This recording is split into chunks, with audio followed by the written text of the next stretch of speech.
అవుతుంది. But overall growth అయితే definite గా ఉంది.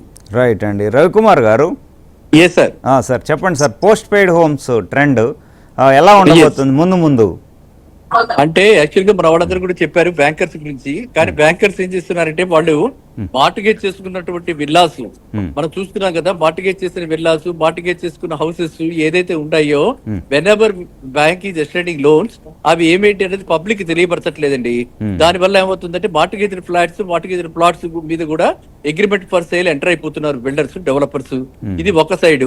ఇంకా మీరు రెండో సైడ్ చూస్తే మీరు అడిగినటువంటి ఏదైతే స్తబ్దత ఉందో, స్తబ్దత అయితే డెఫినెట్ గా కొన్ని ఏరియాస్ లో బాగా ఉందండి. కొన్ని లగ్జరీ వాటిల్లో, లగ్జరీ సెగ్మెంట్ లో పెద్దగా స్తబ్దత లేదు. నా ఉద్దేశంలో ఇట్ ఈస్ రివర్స్ అనమాట. ఎఫోర్డబుల్ వాటిల్లో అంటే 5,000 రూపీస్ ఎస్ఎఫ్టీ అలా పెట్టిన వాళ్ళకి మాత్రం ఓకే. 5,000, 6,000 రూపీస్ లోపల ఎస్ఎఫ్టీ ఉంటే కేస్ టు కేస్ అంటారు. ఏమండి, కేస్ టు కేస్ అంటారు.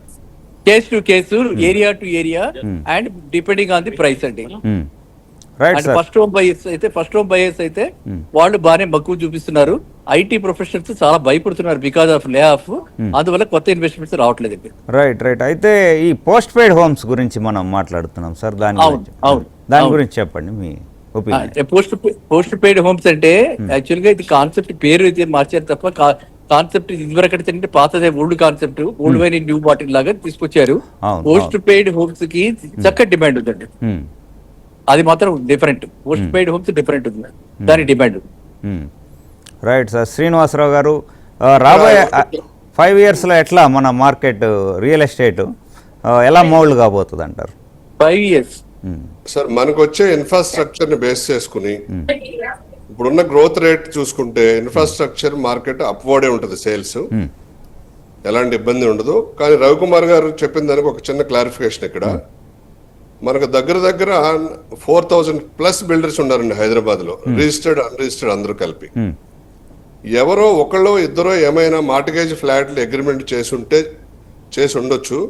బట్ ఇవాళ ఉన్న ట్రాన్స్పరెన్సీకి, రెరా యాక్ట్ కి, ఉన్న సిస్టమ్స్ కి ఏ ఆర్గనైజ్డ్ బిల్డర్ కూడా, ఏ రెప్యుటేటెడ్ బిల్డర్ కూడా అలా చేయటం స్కోప్ లేదు. అలా స్కోప్ చేస్తున్నామంటే కస్టమర్ కూడా చూసుకోవాల్సిన బాధ్యత ఉంది. ఏదైనా మార్టిగేజ్ ఉంటే క్లియర్ గా మార్టిగేజ్ లో చూపిస్తుంది రెరాలో. అలాగే మనం వెరిఫై చేసుకోవచ్చు ఈసీ తీసుకుంటే. మార్టిగేజ్ బోత్ రెండు పక్కల నుంచి బాధిస్తుంది. కస్టమర్ జాగ్రత్తగా చూసుకోవాలి, బిల్డర్ అలా చేయకూడదు. అలా ఎవరైనా బిల్డర్ చేశారు అంటే ఈవెన్ ఆర్గనైజేషన్స్ కెనడాయ్, నెరాడ్కో కూడా ఒప్పుకోవట్లేదు. మేము స్వయంగా వెళ్ళి కూడా రెరాకి, గవర్నమెంట్ కి కంప్లైంట్ ఇచ్చాము. ఎవరైనా ప్రీ సేల్స్ చేసినా, ఎవరైనా ఇలాంటివి చేసినా యాక్షన్ తీసుకోండి. అసలు యాక్చువల్ గా బిల్డర్లు ఇలాంటివి చేస్తే అలాంటి గురేయాలండి.